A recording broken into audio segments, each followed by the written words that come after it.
Good evening, and thank you so much for joining us. I'm Alexandra Lewis. This will be a very lively and educational conversation about the housing market here in Denver. What really sparked this was conversations we've had in our own newsroom. I mean, it seems like we're reporting on the Denver housing crunch, which is very real. It seems like weekly, but it's not just that. We're reporting on these historic milestones, one after another after another. We have questions. We know you guys have questions, so we have put together what we think is an incredible panel of experts who are going to shine some light on this new territory that we find ourselves in here in Denver. So panelists, please introduce yourselves to our audience. Hi, I'm Vern Harris, broker owner, Public Realty Company. I am Matt Leprano, Realtor at Rumingo. I am Kelly Moy, Realtor at Compass. I am Mike Papantanakis, Realtor at Remax Alliance and Board Chair at the Denver Metro Association of Realtors. I'm Nicole Ruth, SVP and Branch Manager for Fairway Mortgage and on the board of the Market Trends Committee for DMAR. I am Muriel Williams-Thompson with Town and Country Realty. I'm a realtor and realtist, and I also am the Denver chapter of National Association of Real Estate Brokers president.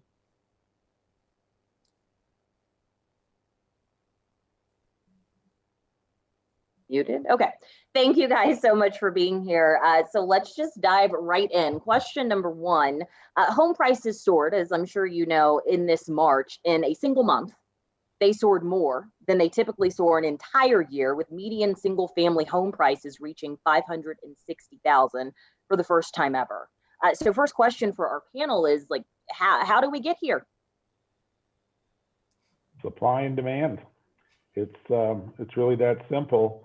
I know there's a lot more that goes into that, but you know, our interest rates are at extreme lows, historic lows, and there are a lot of buyers out there, and there's just not enough houses, you know, enough properties for sale.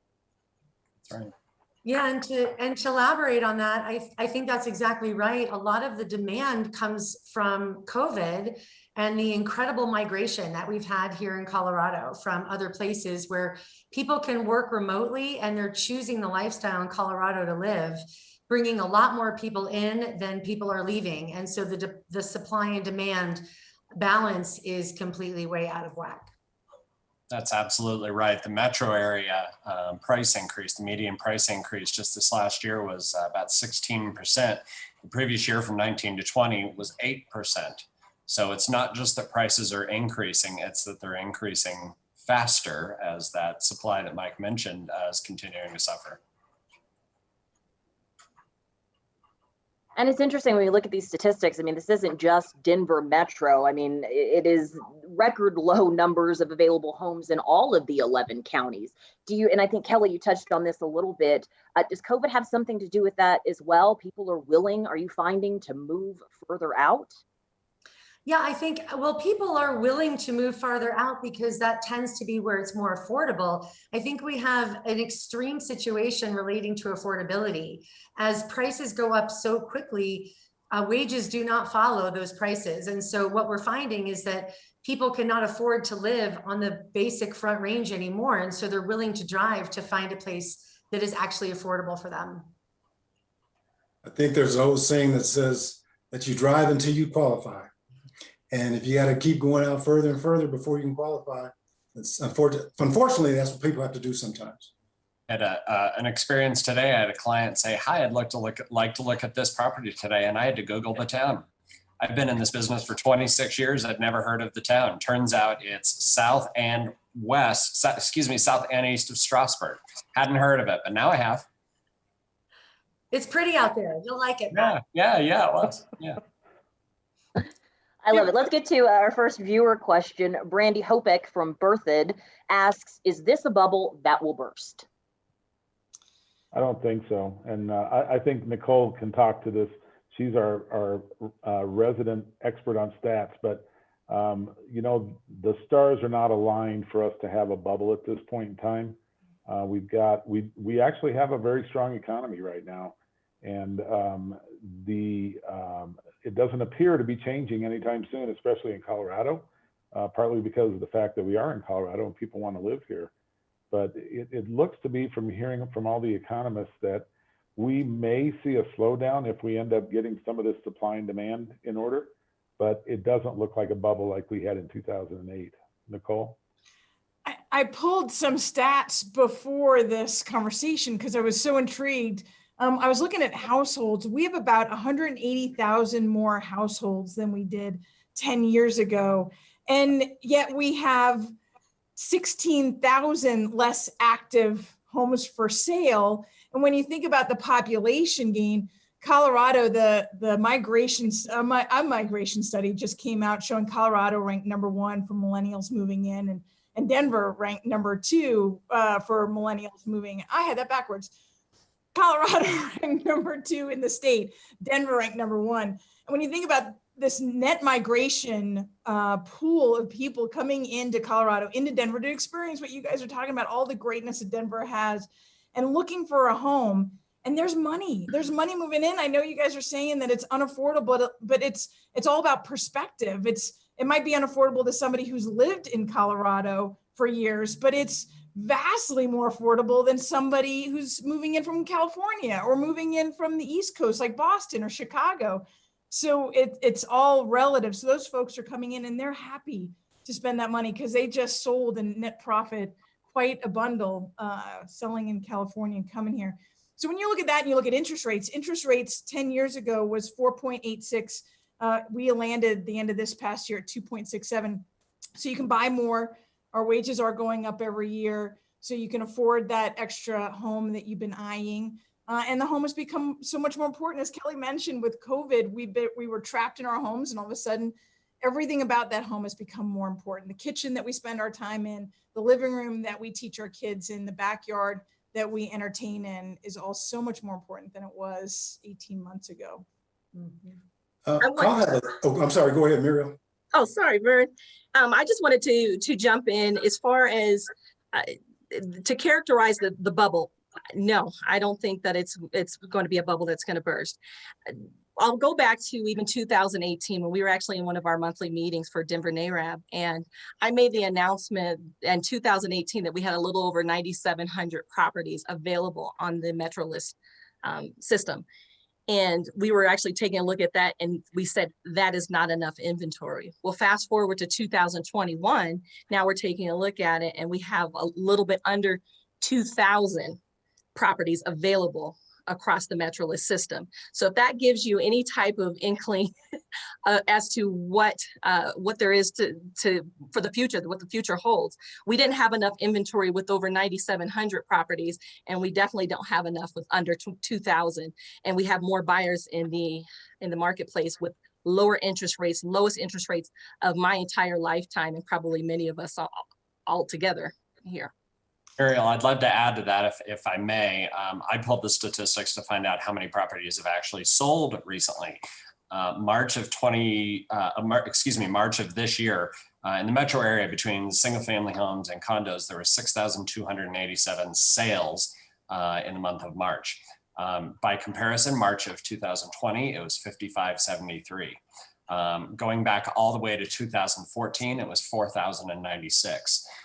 The reason I think this is interesting is though we have impossible inventory, there's actually still more houses selling now than there have been year over year over year. So we are getting that supply. It's just nowhere near enough. And of course, for every one house that's available, we can all speculate the number of interested parties, but it's definitely north of 10. Well, the largest age group right now is 29 years old. The average home buyer is 33, right? 32. So when you think about, we still have years before they even become the average home buying age, and we don't see a net population. Everyone's talking about the birth rates declining. We don't actually see a decline in birth rates until those kids who are 12 now turn 13. We have 2 decades of this swell of population coming in and wanting to buy a home. It's not necessarily an inventory issue. It's an insatiable demand issue. You add on top of that, the money that they've made, the wealth effect from the stock market and Bitcoin. And you talk about the low interest rates that they can now buy more than they thought they could before, and wages increasing even through COVID for those who had jobs. you have this demand to make the home the perfect place to be. And you have inventory, as you mentioned, Matt, we're selling more than we've ever sold before. We just don't have enough to satisfy, and the builders can't keep up. Yeah, and one more thing on this note, because going back to the original question about this bubble bursting, I think that there's an assumption that if you go up, you go down. Whatever goes up comes down. That's not necessarily true. And what happened in 2008 was not a housing issue, it was a credit lending issue. So it didn't have to do with our housing market per se. I mean, it's some parts of it, but when you look at our market now, there are 6 or 7 categories of things that would have to be in place in order for a market to crash.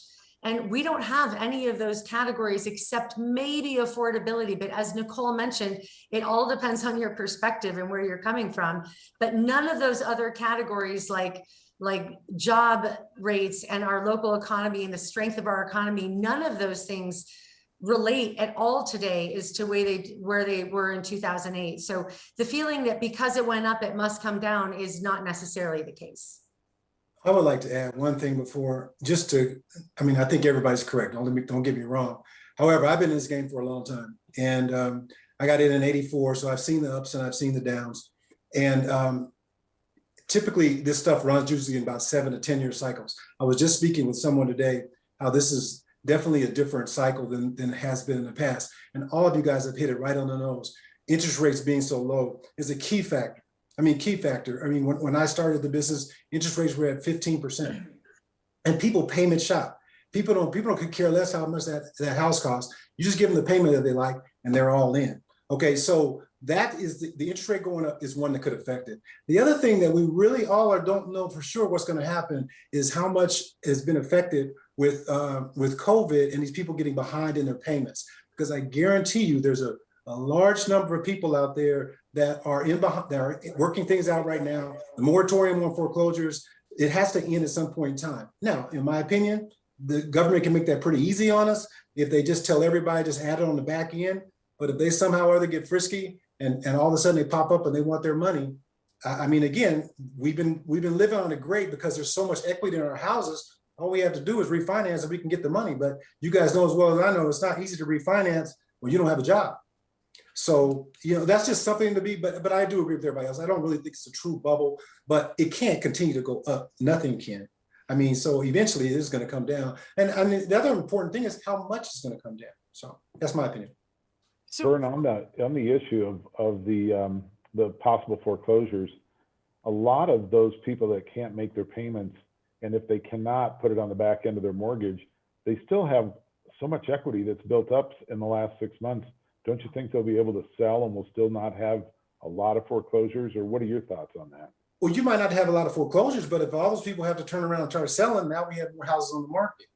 Right. So it's 6 in one hand, half a dozen in the other. That's how come I really think that the better solution for everyone, I think, would be, now again, if I'm a buyer, I'll probably think it differently, but I think the better solution would be to put it on the back end of the loan. If they put it on the back end of the loan, I think we all just kind of glide through this thing pretty smooth and we don't see the hiccups, but we'll see. That's the decision they have to make.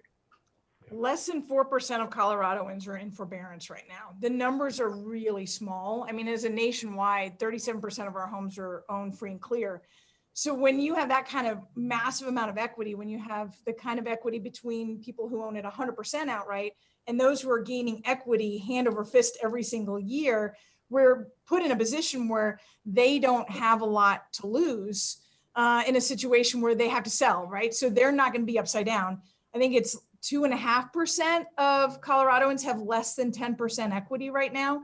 The number's really small, whatever that is. So if they had to sell, they'll just sell it and they'll rent. We'll see some shifts. We'll see those renters finally getting into homeownership and those homeowners having to go back to rent while they are looking for the job because the qualifications, as Kelly mentioned, it's a much different situation. We don't have the stated income, stated asset, ARMs, and everything that was happening the last time. But the forbearances keeps getting extended and giving those people the ability to hang on until they're back to work and making the wages again to get caught up and put it to the end, as you mentioned. But there's so much equity right now. But if I may add another thing too. Go. I'm sorry. Go ahead, Maria. Go ahead, Vern. No, I was just saying, it depends on how far behind they are too. I mean, I agree with you guys. Don't get me wrong. I really, I mean, this market is so strong. It is just unbelievable right now. But I also do know that there's only a couple things that you mentioned earlier that really could happen. These factors that need to be in place. I think Kelly has said that really can fall into place. We're not really seeing any of those deals. That's one of them that is a possibility for me. Probably the only one really that I really see might be able to happen. If I wanted to add too, and I just wanted to address the elephant in the room is that we're all dealing with, and this is something that's happened has never happened in my career, and that is appraisal gap clauses. So we have individuals that are going well above the appraisal values of properties to actually make homeownership happen for them. So they're bringing money sources from previous savings, 401ks, parents, other family members, gifts, things like that. They're actually bringing money by the droves to be able to get into homes. So they're going above and beyond the actual appraisal values to get these properties. That is also driving our market as well. So now as one of those properties closes, they now become a comp for the next one behind them. So that has a lot to do with how our market is going right now. I've got a great example of that. I sold a client of mine a home in a neighborhood. It was a neighborhood that had a lot of very similar floor plans. He ended up paying about $30,000 above the asking price, brought that cash to the table. It's just the difference between the appraised value, and he closed on it. And within a month, there was another property that came on even 15 higher than he paid. So on day one, he had 30,000 negative equity. On day two, he had 15,000 positive equity. And so that's, it's an interesting thing to see how that's evolving, right? And because of that, we're seeing these neighborhoods that are, succumbing to that, seeing these extraordinary price increases in months rather than measured in years. Yeah. Let me jump in here because I have so many follow-up questions. You guys have said so many good things. I'm like, I want to make sure I get it all, but just based off of something you said, Matt, here's a fun question we have for one of our viewers, which is just, what is the craziest offer realtors have submitted as of late and didn't win? Do you have I got one. Yeah. The craziest that I have experienced is property. It was listed for $545. The buyer offered $625 with a $75,000 appraisal gap clause, and did not receive the offer. As a matter of fact, the offer that did win was over $120,000 over asking price. Okay, I can beat that. I got that yesterday. I love that one though. That's good. Yesterday, my clients offered on a house listed at $525. They offered $627, so $102,000 over list price, full appraisal gap, waived inspection, waived everything. They lost it to an offer for $700, so $175,000 over. And it's like getting silly. And as Vern would say, this is not sustainable. I mean, it's not even, it's almost like we're playing Monopoly money. It's like not even real anymore because we're literally $100,000 to $200,000 over in that average sales price range. We're not even talking the $2 million range. We're talking $525.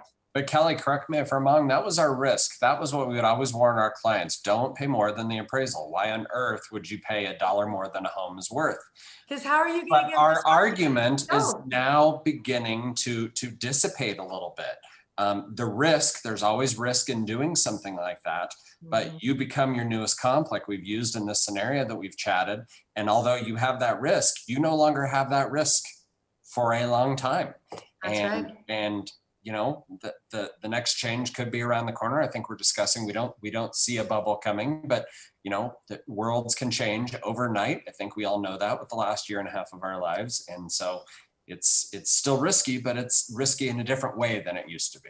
Well, we're not dealing with, the stock market here where you're buying something and, you're hoping to get a good gain out of it so you can turn around and sell it. I mean, this is people's homes. And, in reality, and it's scary. And I talk to every single one of my buyers about this because I say, you know what, it is a little risky. There's no question. And it's just really, and each situation is different. But if you're going to live in this home for at least 5 or 6 or 8 years, which what you're telling me you're planning to do, you're not going to get hurt. I mean, you're just not likely to get hurt. Even when we had that drop in 2008, within a couple, 3 years, we came back out of that. So long term, we're not going to get hurt. Now, obviously things can change and it's still a risk, and you've got to make sure you educate your clients and make sure that the buyers know that if you're going to stay in it, you're probably in good shape. As long as you can make the payments, you're good to go. But there's always that one chance. I did want to also add that also it's the rental market is driving our market as well. I mean, we're at a time where rents are exceeding mortgages in many cases. So if you're taking a look at that, I mean, it's far, and they're just as hard to come by darn near as purchasing a home. So when you're a renter and you're competing for a rental space, chances are you're competing against at least a number of people, at least one other family, if not multiple. So, and you're actually paying a lot of money that you would have never had to pay in the Denver metro area or even in Colorado ever before. So that is helping drive our market as well. So that's another factor. Let me jump in here because I want to get to some advice that our viewers are looking for from you guys. What advice do you have for people getting in over their heads by bidding too high? And, for a property and the financial impacts that could have on someone. I know Vernie mentioned someone losing their jobs, or, we're finding that people are doing this, putting themselves in situations that they're not prepared to see through. I'd like to jump in here from the financial perspective, right? Because the conversation up front needs to be so real. It can't be about the dream of home ownership in as much as it has to be within the confines of the financial commitment that you're making. We are starting to see, which to me starts to look like a leading indicator, we're starting to see more appraisals come in low. A couple months ago, it was in the neighborhood of 11%. Now it's 27%. Appraisals are coming in low, which doesn't speak bubble to me. It doesn't speak a decline in value, but it does speak that we might feel that gas pedal come off that foot come off the gas pedal just a little bit, right? So it's going to throttle back. We're going to get out of the fast lane and into the middle lane for a minute, where appraisals are starting to go at a more normalized pace. But so that conversation has to be had in the very beginning to say, okay, if this is a $550,000 home that you're offering $650,000, what does it look like if that appraisal doesn't come in and you have to come up with the cash? What does it look like to your reserves? What position does it put you in if you don't have that money in savings or retirement? What does your long-term longevity look like? What is that budget? If it does come in at value and you can get a loan for that whole amount, what does that budget do to your overall financial success and being able to save and do the other things that you want to do as a family? It's never been more important to have a real financial conversation around, can you afford it? Because a lot of the models in affordability that you read will be really one wage earner to a house payment. And typically you have two wage earners to a house payment. So what does your current family dynamics look like? What is the affordability long-term? That you guys as realtors, lenders, the clients, buyers all have to sit down and kind of agree that we're all together and all in and all educated on what that looks like. Well, and our jobs, have changed a little bit too. I mean, we're advisors, but I see us as risk managers without a doubt. If we can't manage our clients' risk and help them manage that to make it, to work out in their best interest, then it's not going to work. And every situation is different. Every buyer's in a different situation. Every, offer that you're offering is a different situation. You got to manage the risk to a degree, for sure. A lot of what I'm seeing right now is, when we're speaking with a buyer, they've likely already spoken with their lender. They've spoken to Nicole. They know kind of the price range they want to be in. That's probably what they've been playing online and looking for homes in. And really where the starting point for me now is I understand you're in a 450 range. We really do need to be looking at 375 to 400. Your price range that you want to be in, we need to start backwards. We need to know you're going to get to that price. And so what's interesting is I'm seeing a lot of clients that are actually going for less expensive houses than they originally were, because it's going to get up to that price that they want. So they're fishing in really two different ponds. This is what I want. but I know I'm going to end up having to start here if that's the price I want to stay in. Yeah, it's Interest almost rates. like oh, sorry, Nicole. It's almost like the list price is considered the base price now. Right. It's like the starting auction price. And so like Matt said, you know, if you can afford 600, you're starting at 5 so that you can play the game and you can bid. But the list price is no longer the list price. It's the base price. And unlike an auction, I sure do wish we had that reserve. I wish we could know what they actually want so that we could let our clients know, and they could make realistic, informed decisions when they go in and start bidding on these homes. I agree. Depending on how Matt, long. with Matt and Kelly. Oh, Sorry, go ahead. no, I couldn't hear you. I'm sorry. This is Muriel. I actually agree with just what Matt and Kelly were saying. And we actually do have to, even for myself, I actually always tell them this is something long-term. You have to look at this as a long-term thing. But also now, every lender, and Nicole, you know this very well, they look at making sure that the client has reserves when they're buying the home. It's no longer you're buying a home, just you're getting in the door. You do have reserves above and beyond what you're actually bringing to the table. So prepare for that. You know, make sure it is comfortable. If that payment is comfortable to you, chances are you are going to pay that in rent or exceed that amount as well. So you do have to have a financial plan, regardless whether you are renting a property or you're purchasing a property. You just have to plan for it. I also wanted to just throw in, and I'm sorry that I spoke over you, Muriel, but interest rates are playing a huge part in this because, as Vern said, they are going to start to go up, right? The two biggest things that are going to start to drop demand is interest rates and the vaccine, right? As people can spend money on something else other than a home or spend their time somewhere else other than at home, they're going to start kind of deviating from our current hyper focus. But those interest rates are also playing a part because they're spiking. They're doing a lot. They have a lot of volatility right now. So whereas we were at like 2.625 just 6 weeks ago, now we bounced up to 3.375, and now we're back down to 2.99.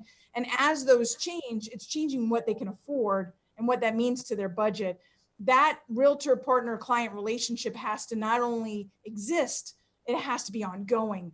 Every weekend when you're putting in offers, especially if they've been trying to put in offers for months, that has shifted. And so what they were looking at 2 months ago, they can't maybe afford today. And that has to constantly be kind of reevaluated every time they go out looking. I'm going to dive in here and ask another question based on some of our viewer feedback. Hillary Tolerado from Fort Collins says, what can I do to make sure my offer comes out on top? She's actively trying to find a home other than offer too much above the asking price. Is there any way to play ball other than just offer all the money you have in your life? I'd love to kick that off. I will tell you, the relationship between the realtors makes a big difference in the offer. Highest and best, when we're doing our due diligence and we're displaying offers to our clients and presenting offers to our clients, yes, the highest price is not always the best offer, right? The best offer is the one that's going to get to the closing table. It's going to be the one that doesn't renegotiate 3 times throughout the contract. And so I have always found it extremely important that the broker who can pick up the phone, speak to the other agent, ask them what their clients are looking for, what makes a difference to them. Do they want to lease back? Do they not want to lease back? Do they want to use, I don't know. Is the appraisal waiver important to them or is it not? I've just found that kind of going back to good old fashioned real estate a little bit in certain ways and introducing yourself and being that agent who demonstrates that you know what you're doing can make a really big difference. When I'm presenting offers to my client, if I know that that agent has taken the time to ask the appropriate questions, it lets me know that it might potentially be a smoother transaction for my client. And I'm certainly going to let the client know that. That is so true. Matt brings up a big point that I don't think that the general public understands, and there's no way that they could. And that is that at risk of making a huge realtor plug here, but truly the reputation of your realtor that you pick to use to represent you is extremely important, because as they go through and make offers for you, they're creating relationships with those listing agents. And just as Matt said, if they think that you are going to work really hard, they know that you're a great realtor and they know you'll get to closing, they will be more apt to at least tell their seller, hey, this is a really good choice and here's why. So, I mean, you don't have to put the highest dollar amount. You can waive other provisions like inspection provisions. You can limit what you're going to ask the seller to do. You can really match their closing date and when they want to move. But honestly, make sure that you pick a good team, that your lender and your realtor are people that that listing agent knows, likes, and respects. Because it's not something that's black and white. It's just something that's inherent that actually really matters. Thank you both. Another question from Conrad Tomier from Louisville, Colorado asks, when will real estate commissions drop? He gives an example. Isn't 6% on a $700,000 home kind of high? What do the buyer's agent and seller's agent do to earn $21,000 each? I'll start off the conversation on that one. You know, real estate commissions are absolutely negotiable. I may have a rate that I normally will charge, but that is a negotiable item. So if you feel like you want to work with somebody that is offering a lower rate, then that's certainly your choice to do that. And there's nothing that says that you have to work with somebody that's offering a rate that you feel is not earned or is not going to be earned. Having said that, most real estate brokers work with their clients in a lot of different ways, and it depends on, again, every situation. If I've got a seller that's selling their house and then they're going to turn around and buy another house, I will help them with the commission fees and the rates because, first of all, I'm not trying to be greedy, but I also need to earn what I earn. And in reality, anybody that is working to try and do a real estate transaction on their own, to me, is kind of like representing yourself in court when you're in trouble. It's not probably a good idea. Get somebody that is going to guide you through and get you through the process. Now, will they go down? Will they go up? Hard to say. That's really more of a consumer-driven thing than anything else. And as long as we're doing the job that we need to do, and if there's somebody else out there, I mean, right now there are other brokers out there that offer less than I do, but I still have plenty of business, so I'm not too worried about that. I'd like to make an argument that 2.8% for a buyer's agent right now, which is what you typically see in the market. There's not a standard, but that's a very common number you see. I would argue that it's not high enough for buyer's agents. Going out weekend after weekend after weekend and writing lots and lots and lots of offers, advocating through every one of those offers with bulletproof precision as though that's the one. I would argue that it's not high enough on a lot of these. When you break it down into an hourly level that a good realtor spends on any certain deal, I would argue that it's not enough. Now, the market will turn one day where it's going to be substantially harder than great marketing, great photos, and putting a house on the market and having it sell that weekend. And it does, and it has in the past. And once that happens, I will then again argue enough that it's not enough for a buyer's agent. But the fact of the matter is, at any point, we're doing this, aren't we? One party is doing a little bit more work than the other. But ultimately, I would argue in a lot of facets, it maybe isn't enough. I think you can really get, I think you can really get creative as well. And I'm going to the gentleman's question with what you want to do with that. So in that 6%, I think one thing you have to say, it's kind of what Matt was alluding to, is the 2.8% for that buying broker is that's pretty good. That's going to stay pat. So in a market like it is today, then you start trying to negotiate whether or not the rest 3.2% is worth it to him for what he did, when typically, if a house is going to have multiple offers on it, chances are that house is not going to be marketed for more than a couple of days. Well, why don't you say little things like, okay, if we sell it at this price, then I will pay you this amount. But if we end up selling it at this price, then I will get a little bit more off of that. He can increase his stuff as well. It's just, he can get as creative as you want to. We can structure that thing any way you want it. Just like Mike said earlier, nothing is set in stone, guys. You can literally negotiate the deal. A lot of times you're getting what you pay for, but you can negotiate your contract. Yeah, that's really great advice. Thank you for that. Let me go here. What have you guys noticed when it comes to out of the market competition and investors? Is that a thing? Is that happening in Denver? We've heard about that in Miami and New York for years, but is that happening here? You can't compete. I mean, investors are really trying to, I mean, I guess there are people out there that are selling their homes because they don't want people walking through their house and they don't want to have to put it on the market and clean it up and get it ready. That's really not an issue in this market, in my opinion. I don't see it as much.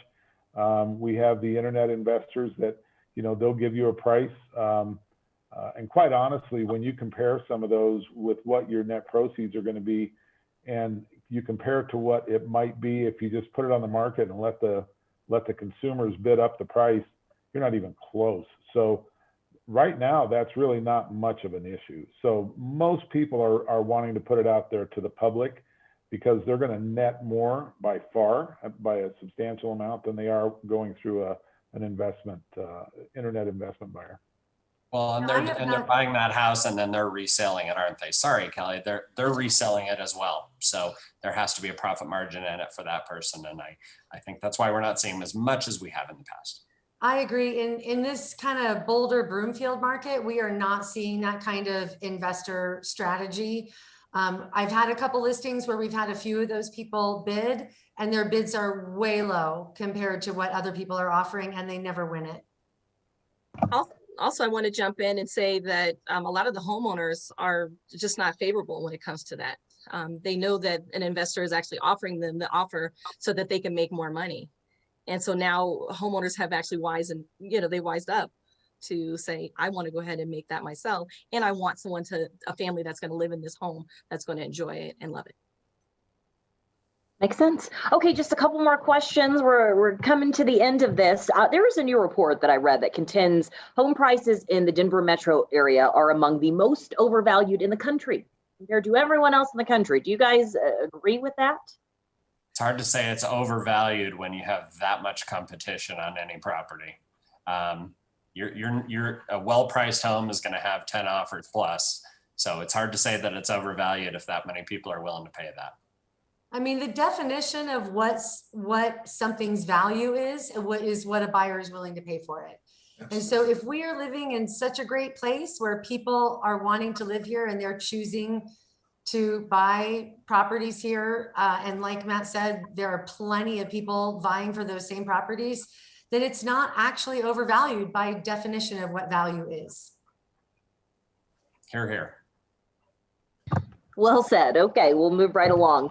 And this is something, Nicole, you mentioned earlier about, people coming into the city, they've got money and they're ready to go. But what we haven't really talked about are, of course, the G word. We haven't talked about gentrification or this idea of, let's say there is no bubble, prices keep climbing. How does this affect lower income neighborhoods? How does this affect people who are being priced out of their own neighborhoods?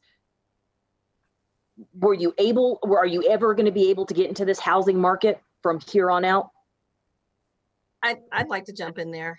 This is Muriel. It's becoming an issue. It's definitely an issue when you're talking about the most marginalized neighborhoods and individuals out there in the market, in the housing market. A lot of those are actually clients that I work with. And we are at a time where the decline in the number of builders that have actually been able to take advantage of building and the amount of zoning changes and how fast those things are actually happening are affecting our market right now. And they're affecting those who are actually from certain areas. And Northeast Denver is where it was typically a minority area. And then you have those children and those, for the aging parents that are having a hard time being able to now purchase nearby their parents or their families there. So they're having to go further and further out. Definitely those areas are ones that are more targeted by investors, and it's an issue. It's a definite issue. It's not just the price of purchasing it, it's the price of being able to pay the property taxes on it. There's a lot of folks who are on fixed incomes, isn't there? And they might be blessed enough to have had their home paid off. And when it comes down to it, that they might be on a razor thin margin as it is. And when that price, that property tax increase bill comes every year, that could be contributing to it, whether the home is paid off or not. I think too that it's absolutely something that we need to address. And I think our governments, our cities, counties, state can look at options to help supply more affordable housing. You know, I was listening to a statistic from a builder's meeting that I was in. Something like 30% of the cost of a home is in the land. You know, we know that there's a lot of land owned by the government, whether it's a city or a county or the state, that it really isn't being used the way it could be used.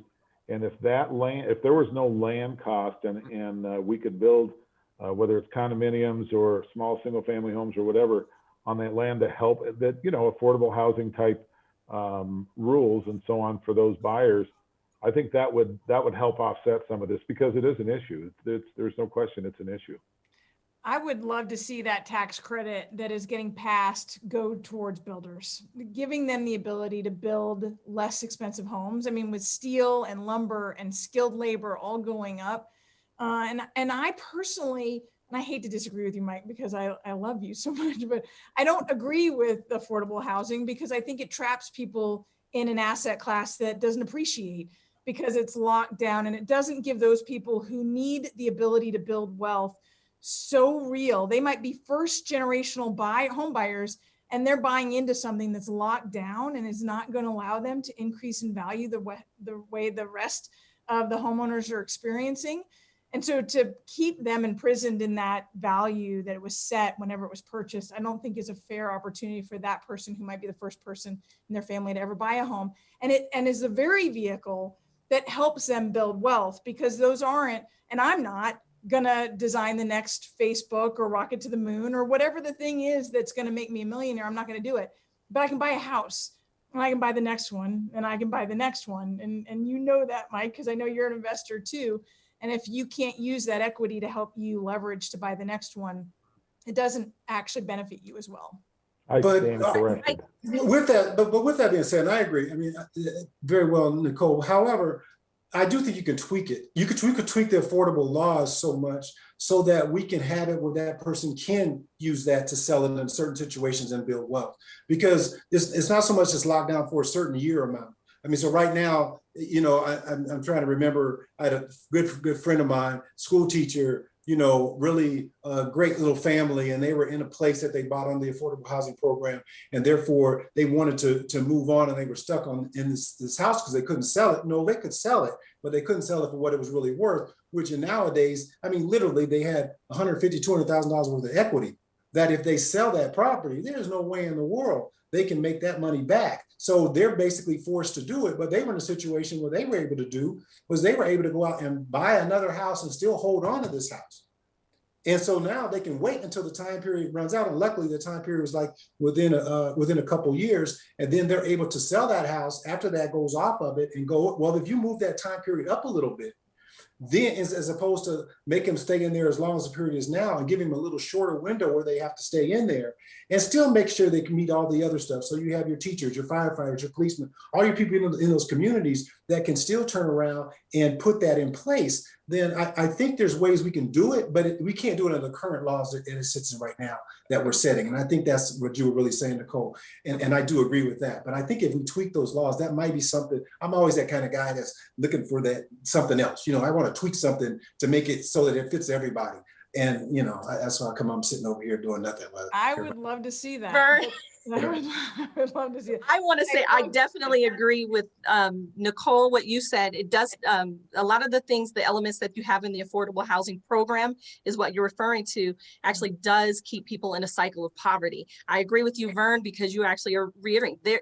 This is a very hot button for me. The affordable housing program itself needs to be changed. I mean, there's a lot of things that need to be changed about it. When we're talking about affordable housing, you know, a lot of times people throw that term out there, and it means multiple things to different people. Affordable housing just means like something that they can afford to certain individuals out in community. But to us here in the real estate industry, we're taking a look at it from the perspective of the affordable housing program. What people are really saying when they want something affordable, they want something attainable that they can afford.